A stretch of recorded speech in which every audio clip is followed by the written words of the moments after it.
Marak pencurian sapi, warga di Tuban gencarkan patroli dan ronda malam.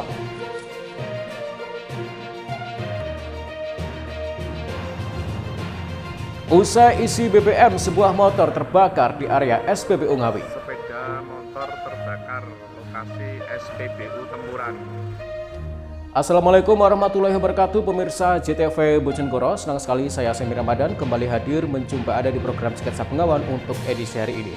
Selain dua informasi utama tadi, kami juga masih memiliki informasi penting dan juga berita menarik lainnya dari Bojonegoro dan sekitarnya. Pemirsa, mari kita ikuti Sketsa Bengawan selengkapnya.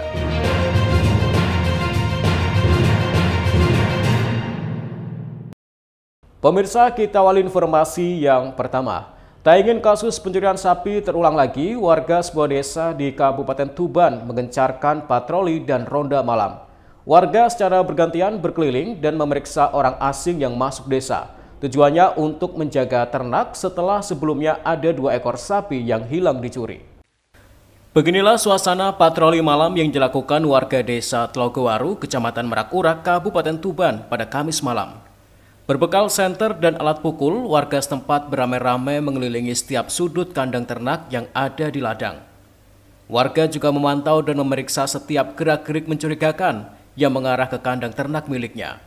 Sementara untuk warga yang hewan ternaknya di ladang atau jauh dari rumah, juga melakukan ronda di kandang ternak masing-masing. Dengan berbekal parang untuk berjaga-jaga, mereka tidur di kandang dari pukul 9 malam hingga 4 pagi. Hal ini dilakukan demi menjaga sapi ternaknya dari maling. Maraknya kasus pencurian sapi membuat warga setempat harus menambah jam ekstra untuk memastikan kandang hewan ternak mereka tidak disatroni maling. Meski dalam keadaan kedinginan, ronda malam harus terus dilakukan. Tak hanya itu, kini warga juga memperketat setiap akses pintu masuk desa. Siapapun warga yang keluar masuk desa di atas pukul 11 malam akan dihentikan dan ditanya identitas serta keperluannya. Ronda malam ini sudah berjalan selama 1 pekan terakhir, sejak salah satu warga kehilangan 2 sapi pada 6 April 2025 lalu. Pak, ini sedang apa Pak di sini Pak? Ini semua jaga sapi Pak. Oh, kok dijaga kenapa Pak sapi? Nah ini tadi kan ada yang hilang 2 ekor. Nah ini semua anggota-anggota tetangga, saudara-saudara kita ini jaga semua Pak. Oh, ronda di ini ya, di ladang itu Pak ya? Iya. Pak, sebelumnya berapa sapi yang hilang Pak? 2 ekor 2 Pak. ya. Nah, ini sampai jam berapa Pak jaga? Sampai jam 3 sampai jam 4 semalaman. Oh, semalaman ya. Iya. Pak, di sini warganya banyak yang sapinya di ladang gitu Pak ya? Iya, semua di ladang semua Pak. Kan di rumah itu kotor. Kegiatan ronda malam ini tak hanya dilakukan masyarakat yang memiliki kandang sapi jauh dari rumah, namun seluruh pemuda dan tokoh masyarakat juga ikut melakukan patroli keliling. Budi Susanto, Kepala Dusun Tlogowaru menjelaskan bahwa saat ini 2 dusun desa Tlogowaru masing-masing dijaga oleh 5 pos penjagaan. Di Tlogowaru ini ada 1, 2, 3, ada 5 titik penjagaan. Jadi di Tlogowaru ini ada 2 dukuh, desa Tlogowaru sama dukuh Bogor. Jadi yang di sini 5 titik atas instruksi Bapak Kepala Desa, yang di Bogor ada 5 titik itu masuk dan diterbangkan. Soalnya hari-hari ini di Tlogowaru ini sering rawan, ada pencurian sapi dan lain-lain. Jadi dibantu oleh pemuda juga dari pihak Babinsa dan Pak Mas, dari tokoh masyarakat, semua membantu untuk penjagaan di sini. Pak, oh ini juga orang masuk dicek gitu ya Pak? Iya, jadi orang masuk kalau jam 11 ke atas kita cek. Kita cek mau kemana, pokoknya apa. Ini sudah berapa kali ada kehilangan Pak? Sebenarnya di sini itu sudah beberapa kali, tapi yang agak sih baru sekarang sapi itu 2 ekor. Jadi langsung malam Senin itu langsung 2 ekor. Selain sapi itu apa aja Pak biasanya kehilangan? Biasanya di situ gedang, itu pisang sama ayam. Itu sering Pak ya? Sering ya. Tapi yang sering itu pisang Mas. Yang sering. Warga desa berharap dengan ronda malam ini, tindak kejahatan khususnya kasus pencurian sapi tidak terulang dan pelaku segera ditangkap. Siki Muhammad, Husni Mubarak, CTV Tuban. Sementara itu, sebuah sepeda motor terbakar usai mengisi BBM jenis Pertalite di SPBU. Beruntung, api berhasil dipadamkan oleh petugas SPBU dengan menggunakan alat pemadam api ringan. Sebuah sepeda motor terbakar hebat di SPBU Desa Tempuran yang berada di Jalan Raya Ngawi, Mospati, Kabupaten Ngawi pada Jumat pagi. Api terus berkobar membakar seluruh bagian motor. Besarnya api membuat warga yang melintas tidak berani mendekat. Beruntung tidak berselang lama, api yang menghanguskan sepeda motor dengan nopol AE 6638CI dapat segera dipadamkan. Salah satu petugas SPBU Supriyadi menjelaskan, awalnya pemilik motor tengah mengisi BBM jenis Pertalite. Usai mengisi, tiba-tiba muncul percikan api dari sepeda motor saat dinyalakan, hingga menyambar motor dan api semakin membesar. Selanjutnya dengan menggunakan alat pemadam api ringan atau APAR, kobaran api dapat dipadamkan. Diketahui motor tersebut milik seorang warga desa Sidorejo, Kecamatan Gendengawi. Pertama? Pertalite. Terus kok bisa terbakar itu kena digas atau gimana toh? Kalau bisa terbakar saya kurang jelas sih, pokoknya di starter langsung juk gitu katanya orang-orang gitu. Terus tadi bisa dipadamkan seperti apa? Pakai apa Pak? Pakai APAR. Pakai APAR dari SPBU ya? Iya. Kalau untuk yang pengendara motor gimana Pak? Terluka nggak Pak? Atau lari begitu terbakar itu? Langsung lari, orangnya lari, teriak-teriak lari. Laki atau perempuan? Laki-laki. Warga mana Pak katanya Pak? Hah? Katanya warga mana? Mbah wos do jopo do Wonosobo. Oh gitu. Motornya jenis metik apa motor biasa itu Pak? Sepeda motor biasa. Udah lanang. Kasus terbakarnya sepeda motor tersebut kini ditangani pihak kepolisian setempat. Barang bukti sepeda motor yang hangus terbakar tersebut juga telah diamankan. Ita Wahyu, CTV Ngawi. Pemirsa, seniman di Bojonegoro mengusulkan agar Pemkab membangun gedung pusat kebudayaan. Gedung tersebut diharapkan bisa menjadi wadah berekspresi para seniman maupun budayawan, sekaligus sebagai tempat pameran ataupun museum kebudayaan. Pemerintah Kabupaten Bojonegoro menggelar dialog interaktif Sapa Bupati Perdana di Pendopo Malopati setempat pada Kamis. Kegiatan ini digelar sebagai wujud mendengarkan keluhan masyarakat dan juga sebagai pelayanan serta mengajak masyarakat untuk berpartisipasi sekaligus menyampaikan aspirasi secara langsung kepada pemerintah. Dalam kegiatan ini, seniman dan budayawan Bojonegoro yang diwakili oleh Yanto Munyu mendorong agar Pemkab Bojonegoro dapat membangun gedung pusat kebudayaan sebagai sarana wadah para seniman maupun budayawan di Bojonegoro, terutama mencurahkan ekspresi, tempat karya pameran, ataupun museum kebudayaan. Menurut Yanto, sebelumnya para seniman dan budayawan sudah melakukan berbagai upaya untuk mewujudkannya, baik tempat maupun anggaran, namun hingga kini belum terwujud. Ia berharap di masa kepemimpinan Bupati Bojonegoro Setiowahono, gedung pusat kebudayaan di Bojonegoro dapat terrealisasikan. Ini kami membawa aspirasi para teman-teman seniman dan budayawan. Memang sangat dibutuhkan yang namanya pusat kebudayaan Bojonegoro. Tempat untuk berekspresi, tempat untuk pameran, tempat untuk ajang apapun termasuk museum ada di sana. Itu pusat kebudayaan harus dibangun karena dulu pernah dipikirkan oleh para seniman dan budayawan dulu bahkan sampai menjadi sebuah sebuah planning yang harus dibangun dan sudah dianggarkan. Tempat sudah ada, kemudian anggaran sudah ada, kemarin hilang. Kemudian semoga dengan kepemimpinan Pak Wahono Gunuro bisa kembali mewujudkan itu. Kemudian lagi, memang ironis ya, kalau GOR bisa dibangun di mana-mana, mengapa gedung kesenian tidak? Karena tidak dipikirkan oleh pemikirnya pada waktu itu. Nah sekarang saatnya ada tempat-tempat untuk aktivitas seni, ya ini dibangunnya gedung kesenian di beberapa tempat. Tapi alangkah baiknya tidak berdekatan atau satu wilayah dengan GOR yang sudah ada. Walaupun GOR itu bisa multifungsi. Jadi gedung kesenian ini adalah untuk wadah para seniman berekspresi, berkarya, dan bisa menumbuhkan ini yang namanya bahagia, makmur, sejahtera. Seniman juga butuh. Edo Jadi Aldian, CTV Bojonegoro. Calon jamaah haji asal Bojonegoro didominasi oleh para petani. Informasinya akan kami hadirkan saat lagi, tetaplah di Sketsa Pengawan.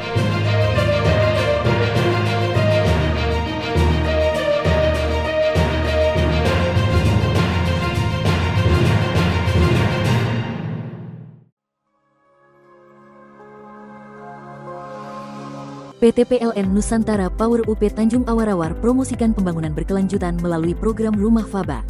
Implementasi program Rumah Faba sebagai bagian dari komitmen PLN Nusantara Power terhadap masyarakat ditujukan agar tidak hanya memberikan manfaat sosial, tetapi juga mempromosikan potensi dan keunggulan Faba dalam konstruksi dan pembangunan. Melalui program ini, satu keluarga dengan status pemilik RTLH berhasil memperoleh manfaat yang signifikan. Pembangunan Rumah Faba pada tahun ini menggandeng peranan dari TNI AD dan masyarakat sekitar Desa Kaliuntu, Kecamatan Jenu, Kabupaten Tuban. Murtado, Kepala Desa Kaliuntu, menyampaikan apresiasinya kepada PT PLN Nusantara Power UP Tanjung Awarawar dan Kodim 0811 Tuban. Program Rumah Faba menjadi salah satu program unggulan PT PLN Persero dalam mendorong pemanfaatan limbah Faba.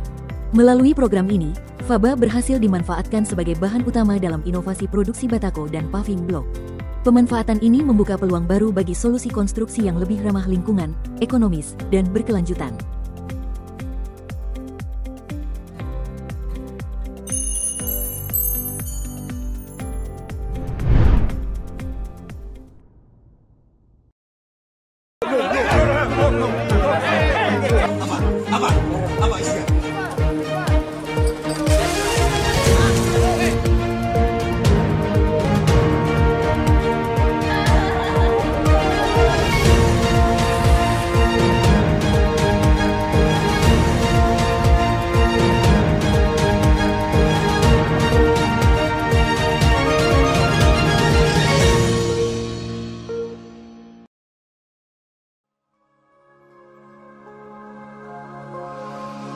PT PLN Nusantara Power UP Tanjung Awarawar promosikan pembangunan berkelanjutan melalui program Rumah Faba.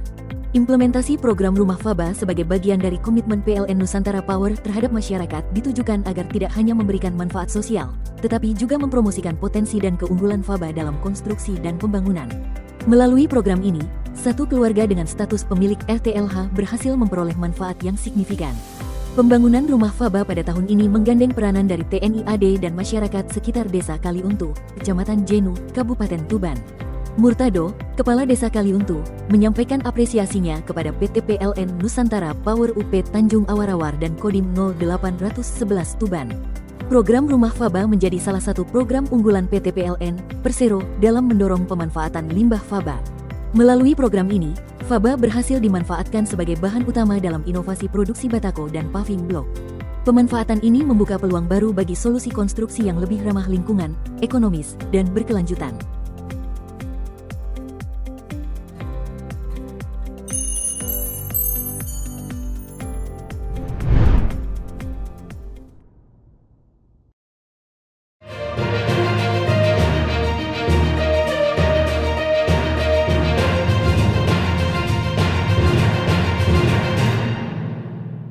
Pemirsa, terima kasih Anda masih di Sketsa Bengawan. Ribuan calon jamaah haji asal Kabupaten Bojonegoro akan berangkat ke Tanah Suci pada bulan Mei 2025 mendatang. Mayoritas calon jamaah haji yang berangkat tahun ini berprofesi sebagai petani. Bagi sebagian orang, bisa menjalankan ibadah haji merupakan hal yang paling diidam-idamkan. Bahkan berangkat haji menuju ke Tanah Suci Mekah, paling tidak harus memiliki tekad dan niat yang kuat, fisik dalam keadaan sehat, serta kemampuan finansial yang cukup.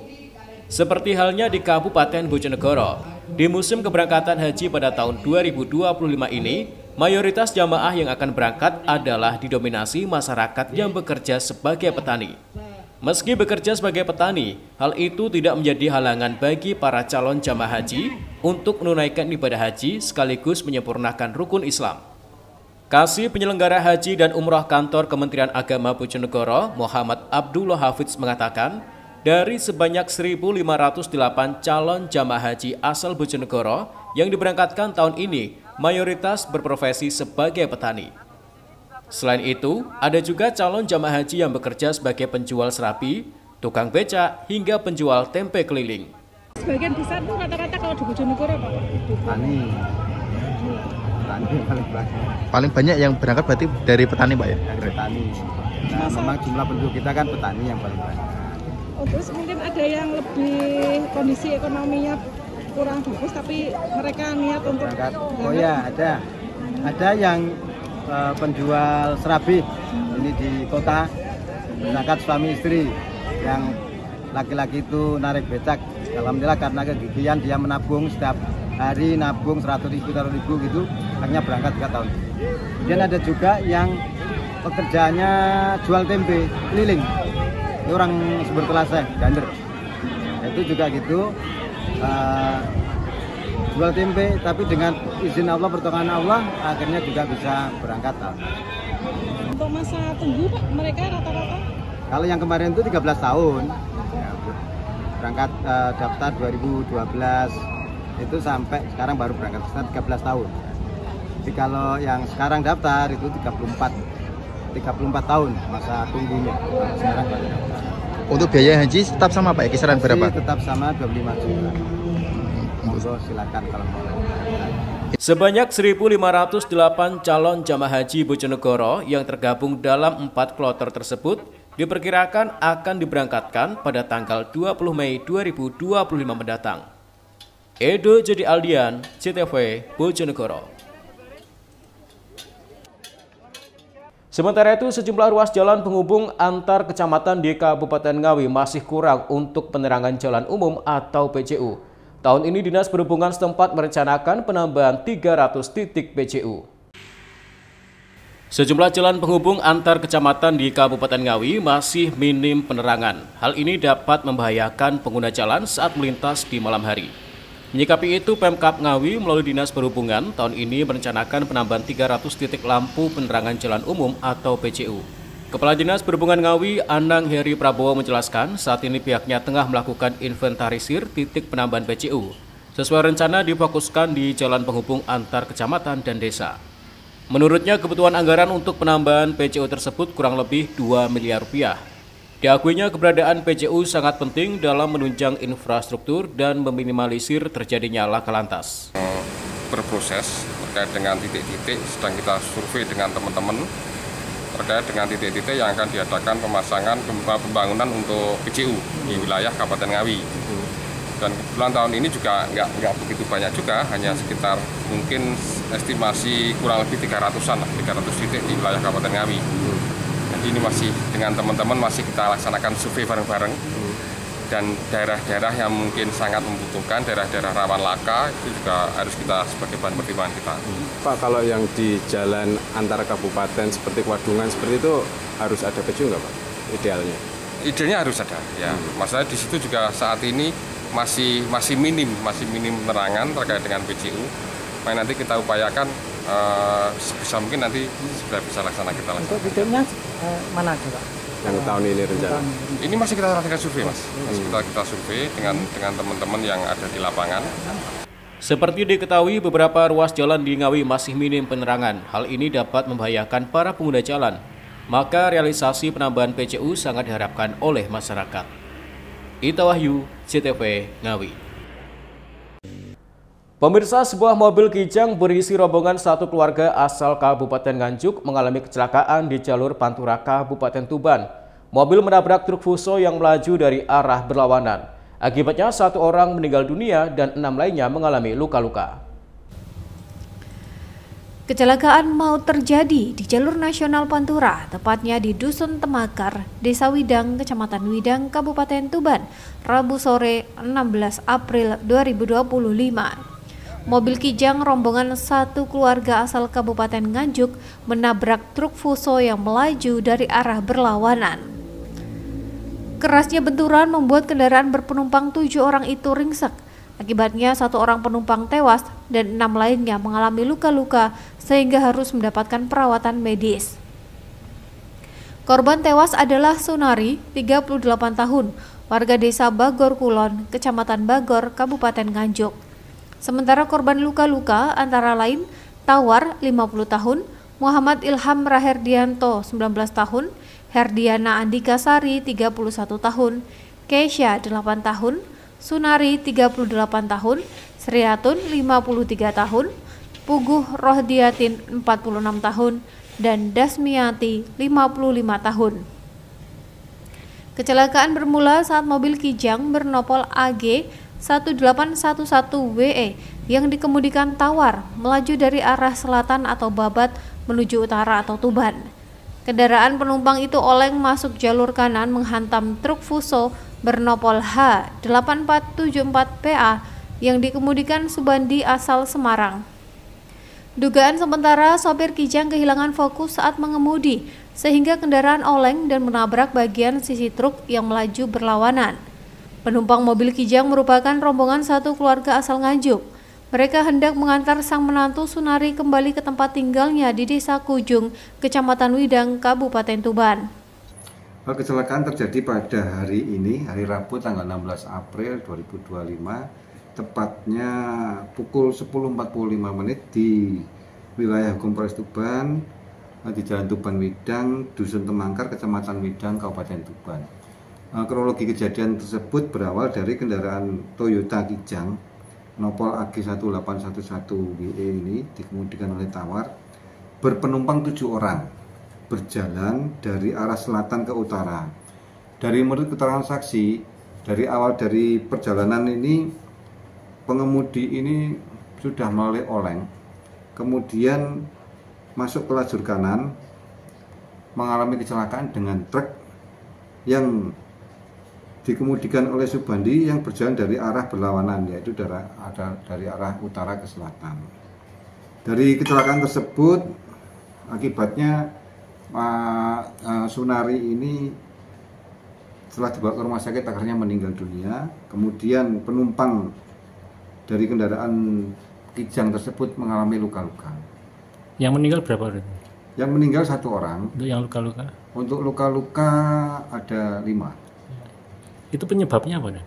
Penyebabnya dari info dari sementara dari saksi yang ada di TKP, dari awal diperkirakan sudah mengalami mengantuk karena saat berjalan ini kendaraan Kijang ini selalu masuk ke lajur kanan kemudian kembali lagi ke lajurnya, kemudian masuk ke lajur kanan sehingga terjadi kecelakaan terhadap truk tersebut. Itu rombongan keluarga dari mana maupun mana? Dari keterangan tadi kita setelah menjenguk atau di rumah sakit, mengantar di rumah sakit, keterangan dari si bapak mertua. Ini yang nyetir kan, yang menyetir ini kan Pak Tawar. Ini berangkat dari Nganjuk. Tujuan beliau ini satu keluarga menuju ke Kujung, di Kujung Widang ini. Di Kujung Widang ini tepatnya di rumahnya menantu. Oleh petugas, seluruh korban dilarikan ke Rumah Sakit Umum Muhammadiyah Babat, Kabupaten Lamongan. Polisi kini masih melakukan penyelidikan mendalam guna mengetahui penyebab pasti kecelakaan. Selain itu, petugas kepolisian juga mengingatkan pentingnya kewaspadaan dan konsentrasi penuh saat berkendara, terutama di jalur rawan kecelakaan seperti ruas Tuban Widang yang kerap memakan korban. Ziki Muhammad, Husni Mubarok, JTV, Tuban. Warga Tuban beri makan kera dan ikan penunggu sumber mata air. Informasinya akan kami hadirkan sesaat lagi, tetaplah di Sketsa Pengawan.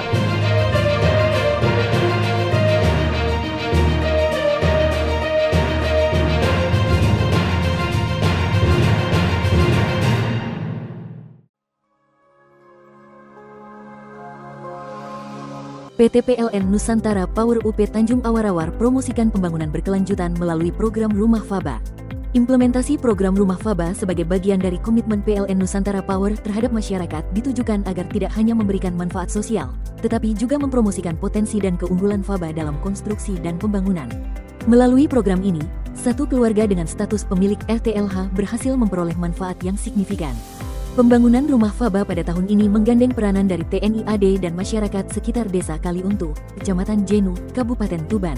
Murtado, Kepala Desa Kaliuntu, menyampaikan apresiasinya kepada PT PLN Nusantara Power UP Tanjung Awarawar dan Kodim 0811 Tuban. Program Rumah Faba menjadi salah satu program unggulan PT PLN Persero dalam mendorong pemanfaatan limbah Faba. Melalui program ini, Faba berhasil dimanfaatkan sebagai bahan utama dalam inovasi produksi batako dan paving block. Pemanfaatan ini membuka peluang baru bagi solusi konstruksi yang lebih ramah lingkungan, ekonomis, dan berkelanjutan.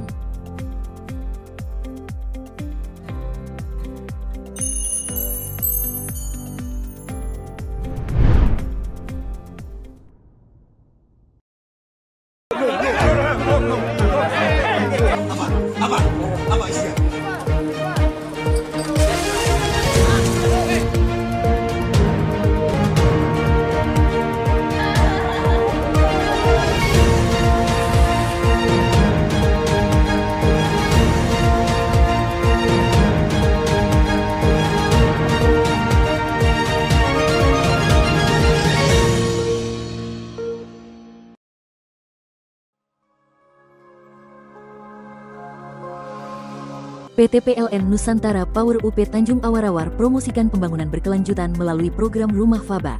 Implementasi program Rumah Faba sebagai bagian dari komitmen PLN Nusantara Power terhadap masyarakat ditujukan agar tidak hanya memberikan manfaat sosial, tetapi juga mempromosikan potensi dan keunggulan Faba dalam konstruksi dan pembangunan. Melalui program ini, satu keluarga dengan status pemilik RTLH berhasil memperoleh manfaat yang signifikan. Pembangunan Rumah Faba pada tahun ini menggandeng peranan dari TNI AD dan masyarakat sekitar Desa Kaliuntu, Kecamatan Jenu, Kabupaten Tuban. Murtado, Kepala Desa Kaliuntu, menyampaikan apresiasinya kepada PT PLN Nusantara Power UP Tanjung Awarawar dan Kodim 0811 Tuban. Program Rumah Faba menjadi salah satu program unggulan PT PLN, Persero, dalam mendorong pemanfaatan limbah Faba.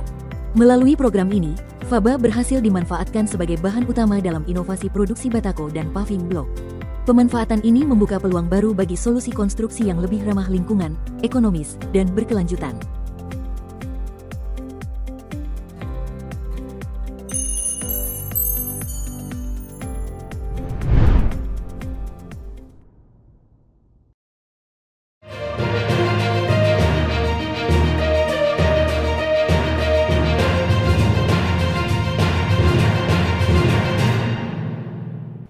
Pemirsa, terima kasih Anda masih di Sketsa Bengawan. Sebagai wujud syukur atas limpahan air dari Sendang Bekti Harjo, Kabupaten Tuban, warga 5 desa di sepanjang aliran sungai setempat menggelar sedekah bumi. Mereka membuat sesaji makanan untuk diberikan pada ikan dan kera penghuni kawasan sumber mata air.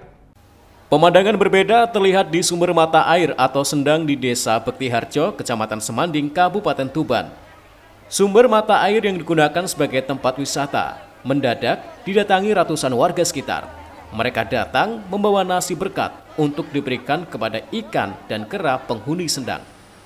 Warga secara bergantian memberi makan ikan penghuni sendang dengan cara melempar nasi ke dalam kolam. Kemudian, warga juga memberi makan monyet dengan cara diletakkan di bawah pohon. Acara sedekah bumi yang digelar setahun sekali ini diikuti oleh warga dari 5 desa di sepanjang aliran sungai yang bersumber dari sendang setempat. Di antaranya warga desa Bekti Harjo, Perunggan Wetan, Semanding, Perunggan Kulon, dan Tegal Agung. Sedekah bumi dilakukan sebagai ungkapan rasa syukur masyarakat kepada Tuhan Yang Maha Esa atas limpahan air yang sehari-hari mereka gunakan.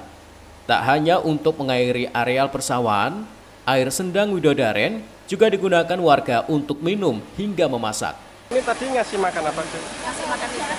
Selain ikan di sini? Setiap setahun sekali harus ngasih makan ikan kalau sedekah bumi gitu. Oh, sedekah bumi ya Bu ya. Selain ikan apa Bu yang dikasih makan ikan? Ada kerang. Itu biar apa sih Bu kok dikasih makan gitu? Oh ya karena biar rasa syukur gitu ya Bu? Rasa syukur. Bu ini setiap 1 tahun sekali atau apa sih? Setahun sekali. Ini kesini tadi apa aja Bu? Datang terus ngumpul di? Terus bawa nasi, jajan-jajan. Jajan, oh iya. Buat terus Bu? Oh iya. Ritual diawali dengan doa bersama yang dipimpin juru kunci sendang. Selanjutnya, warga bertukar makanan yang dibawa dari rumah masing-masing untuk disantap bersama-sama. Ketasakuran dikatakan saya kan ketasakuran gitu aja. 5 desa itu mana saja? Di antara pertama Bekti Harjo, Semanding, Perunggan Kulon, Tegal Agung. Ini tiap apa dilaksanakan? Ya biasanya kalau tiap tahun itu hari rebutan, mungkin bulannya itu benahinan. Oh bisa Syawal, bisa lain? Bisa, bulan mungkin bulan 4, mungkin bulan 5 gitu. Terus yang dilakukan warga di sini apa saja? Ya saya ngasih makan kerang, kasih makan ikan, dan di sini nanti kan ada suatu ritual kita berdoa bersama.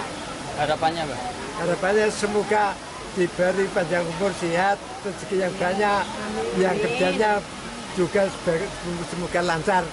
Katanya panen jagung biar nanti rumpah gitu barokah gitu. Amin. Mbak, sumber mata air di Bekti Harjo ini selain untuk warga juga digunakan untuk pertanian atau untuk pertanian juga, untuk cuci-cuci seperti kampung-kampung mungkin daerah sini Galagung ada sumber daya untuk sawah, untuk bisa masak dan bisa untuk minum, bisa mandi juga. Kebutuhan sehari-hari.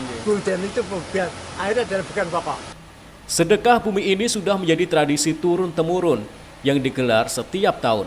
Sementara untuk harinya dimulai pada hari PON dan dilakukan secara bergantian dari 5 desa sepanjang aliran sungai. Siki Muhammad, Husni Mubarak, CTV, Tuban. Sementara itu, perajin tahu rumahan di Kabupaten Nganjuk mengeluhkan naiknya harga kedelai impor.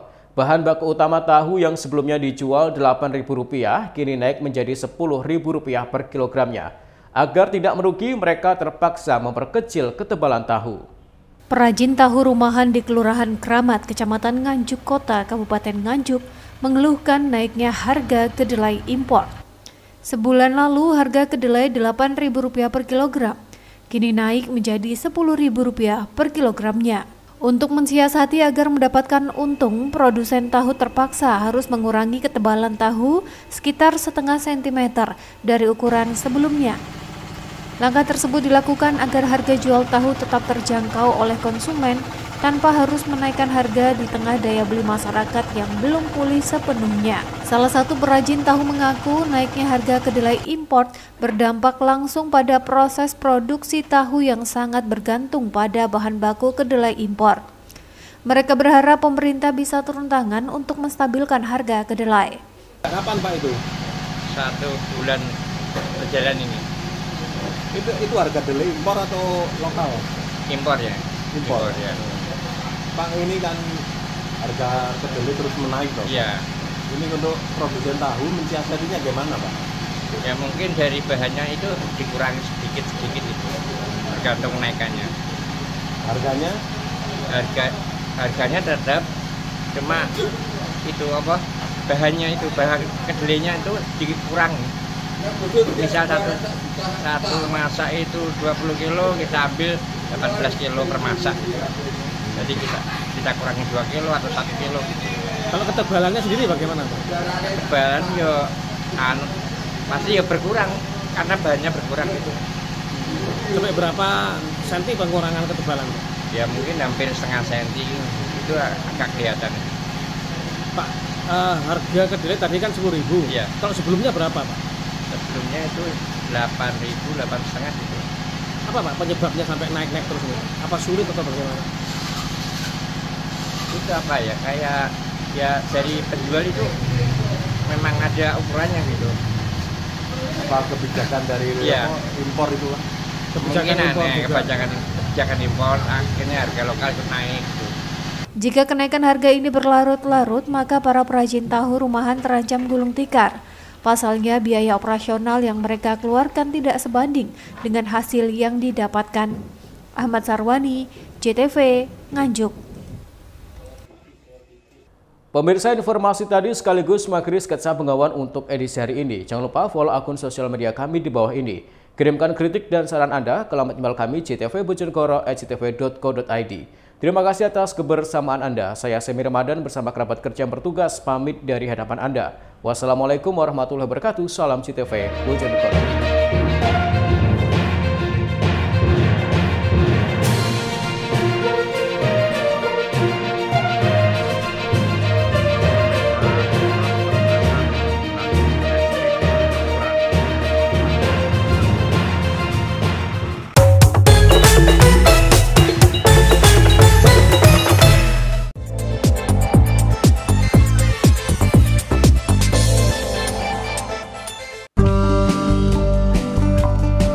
Bupati Bojonegoro Setiawahono didampingi Wakil Bupati Nurul Azizah berdialog secara langsung dengan masyarakat dalam bingkai acara Sapa Bupati yang digelar di Pendopo Malwapati pada Kamis 17 April 2025.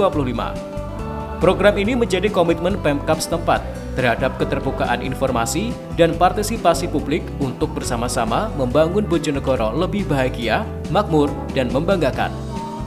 Dalam kesempatan ini, Bupati Bojonegoro Setiawahono menyampaikan bahwa program Sapa Bupati ini merupakan kewajibannya selaku kepala daerah untuk berkomunikasi secara langsung kepada warga dalam penyerapan aspirasi. Menurutnya, saran atau masukan dari masyarakat kepada pemerintah Bojonegoro sangat penting. Kegiatan Sapa Bupati diawali dengan penyampaian paparan terkait 100 hari kerja Bupati dan Wakil Bupati Bojonegoro. Bupati Wahono mengatakan bahwa Sapa Bupati ini juga sebagai bentuk pelayanan bagi masyarakat. Sehingga dialog interaktif atau Sapa Bupati ini sangat penting, karena kegiatan ini secara langsung dapat menampung aspirasi, masukan dan harapan masyarakat Bojonegoro. Sementara kegiatan ini akan dilaksanakan sebulan sekali pada tanggal 17 di Pendopo Malwapati Bojonegoro mulai pukul 10.00 hingga 12.00 waktu Indonesia Barat. Unek-uneknya atau keluh kesahnya di masyarakat itu atau keluh kesahnya tidak secara pribadi, saya mohon ini nanti Sapa Bupati bukan berkeluh kesah secara pribadi. Kalau secara pribadi saya terlalu berat Pak, karena jumlahnya masyarakat Bojonegoro itu 1.300.000. Jadi harapan kami bahwa yang menyampaikan adalah atas nama komunitas ataupun atas nama masyarakat yang memang di situ ada dampak langsung kepada masyarakat. Bapak Ibu sekalian yang saya hormati, dialog ini nanti sebelumnya akan disampaikan oleh Pak Ketua Bapeda paparan terkait 100 hari kerja. Setelah itu masyarakat bisa menyampaikan unek-uneknya dan nanti OPD secara teknis akan menjawab. Dan yang terakhir itu nanti Bapak Ibu saya mohon untuk merangkum semua pertanyaan dan masalah-masalah yang ditanyakan oleh masyarakat. Jadi dialog interaktif ini atau Sapa Bupati ini sebetulnya sudah ada dulu, tapi hari ini karena ini kewajiban kami untuk melayani rakyat, melayani masyarakat, sehingga saya berpikir dan berdiskusi dengan Bu Abu bahwa Sapa Bupati ini sangat penting dan waktunya memang sangat terbatas, sehingga kami berharap nanti pada Sapa Bupati yang dilakukan setiap tanggal 17 baik oleh OPD, oleh kami harus tertib, waktunya jam 10 sampai jam 12 atau ukurannya itu jam 10 sampai adzan duhur lah. Tapi hari ini kita mulai dulu dengan paparan dari Ketua Bapeda untuk 100 hari kerja yang memang harus kami sampaikan kepada publik. Tapi nanti untuk dialog-dialog berikutnya langsung kita buka antara jam 10 sampai jam 12. Jadi itu yang bisa saya sampaikan. Karena mengingat waktu, bismillah, program Sapa Bupati hari ini kami nyatakan dibuka dan bisa dilaksanakan. Sementara itu, Kepala Badan Perencanaan Pembangunan Daerah atau Bapeda Bojonegoro Ahmad Gunawan mengatakan bahwa program kerja 100 hari Bupati dan Wakil Bupati Bojonegoro ini merupakan miniatur capaian program kerja selama 5 tahun ke dalam 100 hari kerja. Program kerja 100 hari terbagi menjadi 2 lini masa program. Pertama, rencana program kemasyarakatan Bupati dan Wakil Bupati antara lain Gemati atau Gegayuhan Marang Bupati. Program ini merupakan kegiatan belusukan secara langsung guna menyerap aspirasi yang rencananya akan dilaksanakan di 3 lokasi, yaitu di Desa Tapelan, Kecamatan Ngrao, Desa Alasgung, Kecamatan Sugiwaras, dan Desa Bobol, Kecamatan Sekar. Kedua adalah ngopi atau ngobrol bareng Pak Bupati sebagai sarana diskusi antara Bupati dan OPD tentang isu strategis atau hal yang bersifat urgent untuk menemukan solusi penyelesaian masalah. Ketiga adalah Kusumo, kunjungan kasih untuk masyarakat Bojonegoro, yang merupakan kunjungan langsung dan penyerahan bantuan oleh Bupati kepada 3 kategori masyarakat rentan, yakni lansia terlantar, disabilitas berat, dan masyarakat miskin ekstrim. Keempat adalah program Pekerti, Penae Kerja bareng Pak Bupati. Kegiatan ini bertujuan untuk mendekatkan Bupati dengan pelajar dan meningkatkan jiwa leadership bagi siswa. Kelima adalah Festival Ramadan, yaitu kegiatan yang bertujuan untuk membantu pelaku usaha mikro, kecil, dan menengah atau UMKM untuk bisa meningkatkan pendapatan dan mengembangkan bisnisnya. Dalam kesempatan tersebut, Gunawan juga menambahkan bahwa pengentasan angka kemiskinan menjadi fokus utama Bupati dan Wakil Bupati melalui program bantuan kolega, kolam lele keluarga, bantuan ayam petelur, serta program-program lainnya. dalam kurun waktu sejak beliau berdua dilantik, ada kewajiban pertama bagi kepala daerah dan wakil kepala daerah. Yang pertama adalah untuk segera menyusun dan menetapkan rencana pembangunan jangka menengah daerah atau RPJMD yang periodenya itu adalah selama 5 tahun. Jadi klop dengan periodisasi masa jabatan beliau berdua. Nah, di dalam dokumen RPJMD ini, maka ini harus mengadopsi visi misi bupati terpilih. Kalau bahasa dari tata tahapan pemilihan umum begitu. Jadi memang di paparan ini tidak kami sampaikan untuk visi misi bupatinya, tetapi izin kami bacakan karena visi misi bupati dan program kerja unggulan isu strategis dan lain sebagainya sudah pernah kami sampaikan pada forum musyawarah perencanaan pembangunan daerah tanggal 25 Maret yang lalu di tempat ini juga. Jadi mohon izin sebagai pengantar saja, dan kami yakin Bapak Ibu semua juga sudah mengetahui tentang ini visi misi bupati dan wakil bupati Bojonegoro, dan dituangkan di dokumen RPJMD adalah terwujudnya Bojonegoro yang makmur dan membanggakan. Dari visi ini, ini akan di-breakdown ke dalam 5 misi. Yang pertama adalah membangun sumber daya manusia Bojonegoro yang berkualitas, unggul, berbudaya, berakhlak, dan bahagia. Kemudian membangun perekonomian daerah yang produktif, berkelanjutan, dan berkeadilan.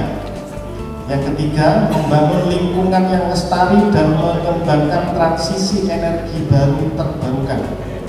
Yang keempat, meningkatkan tata pemerintahan daerah yang bersih, melayani, akuntabel, partisipatif, inklusif, dan inovatif. Yang kelima, memajukan kebudayaan dan kebanggaan daerah. Dari visi dan misi ini, Bapak Ibu yang kami hormati, ini terdapat isu strategis. Isu strategis adalah pernyataan atas kondisi faktual yang tersaji dan terjadi di wilayah Kabupaten Bojonegoro. Maka misi bupati dan wakil bupati ini dibuat untuk menantang siapapun yang berkepentingan, sekaligus untuk menguraikan cara pandang dan cita-cita yang akan dicapai. Kira-kira begitu Bapak Ibu cara berpikirnya. Jadi yang harus merasa tertantang dalam kesempatan ini tentu adalah para jajaran OPD yang ada di Pemkab Bojonegoro, supaya apa yang menjadi cita-cita visi itu bisa diwujudkan melalui implementasi misi-misi yang kemudian diuraikan dalam program-program kerja selama 5 tahun. Nah, program kerja 5 tahun ini hari ini itu sedang berproses di RPJMD, maksimal harus sudah ditetapkan dengan peraturan daerah per tanggal 20 Agustus 2025. Itu paling lambat dengan segala mekanisme dan proses yang dinamakan. Ada nilai baik sebenarnya. Ini tidak menjadi hal wajib, tetapi sebenarnya sunnah saja kalau dalam cara kita beragama di Islam. Ini sebenarnya sunnah. Tidak ada aturan atau regulasi manapun yang mewajibkan ini. Tetapi Bapak Bupati dan Ibu Wakil Bupati memilih untuk melakukan ini. Beliau ingin membentuk sebuah miniatur capaian program 5 tahun ke dalam memilih dalam pilihan waktu 100 hari kerja beliau berdua. Dani Kuswan, Yanto, CTV, Bojonegoro.